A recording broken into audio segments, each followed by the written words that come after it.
यमुना नदी से जुड़ा हुआ एक मीठे पानी का सुंदर झील था। कहीं से एक बहुत ही जहरीला सांप वहां आकर रहने लगा, जिसका नाम था कालिया। कालिया का जहर यमुना नदी के पानी में बहुत तेजी से घुल रहा था।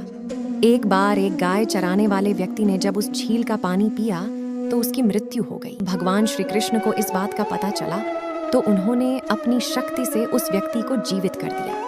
उसके बाद श्री कृष्ण उस झील के पानी में कूद गए। कृष्ण पानी के बहुत अंदर गए और उस सांप को जोर जोर से पुकारने लगे। बहुत देर तक कृष्ण पानी से नहीं निकले तो गांव के लोग इकट्ठा होकर नदी किनारे उनका इंतजार करने लगे। बहुत सारे लोग डरने भी लगे। कुछ देर बाद पानी के अंदर से कालिया सांप कृष्ण के सामने आया और आते ही उसने कृष्ण पर आक्रमण कर दिया। कुछ ही देर में कृष्ण ने कालिया को जकड़ लिया और उसके सर पर चढ़ गए। कालिया 1000 सिर वाला सांप था। कृष्ण उसके सर पर तेजी से नाचने लगे और तेजी से नाचने के कारण कालिया सर्प के मुंह से खून निकलने लगा।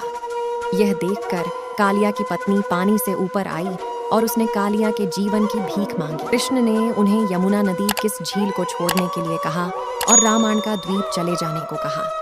साथ ही कृष्ण ने कालिया को आश्वासन दिया कि अब उन पर गरुड़ कभी भी आक्रमण नहीं करेगा, क्योंकि कालिया के सिर पर कृष्ण के पैरों के निशान पड़ चुके हैं। यह सुनकर कालिया बहुत ही खुश हुआ और वह यमुना नदी के उस सुंदर झील को छोड़कर अपनी पत्नी के साथ चले गए। इस प्रकार कृष्ण ने कालिया सांप से गांव की रक्षा की।